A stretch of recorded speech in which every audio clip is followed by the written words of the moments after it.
এই কয়েকদিন আগে আমি যে অভিজ্ঞতাটা পেয়েছি সেটার উপরেই আজকে কিছু বলছি। এই যে আমরা যখন খাবার তৈরি করি, সেটা তৈরি করতে কিন্তু আমাদের অনেক সময় লাগে। আবার সেই খাবারটাও কিন্তু যিনি রোজগার করে নিয়ে আসেন তারও কিন্তু অনেক বেশি সময় লাগে। আবার দেখবেন যে সমস্ত চাষিরা এই খাবারগুলো তৈরি করে, মানে সবজিগুলো তৈরি করে, তাদের ফলাতে আরও অনেক বেশি সময় লাগে।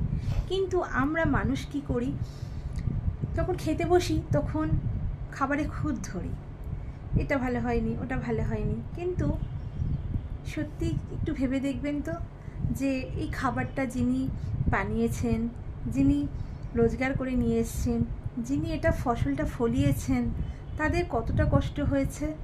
আসুন না আমরা এই প্রকৃতির কাছে, এই সমস্ত মানুষের কাছে একটু থ্যাঙ্কফুল হই।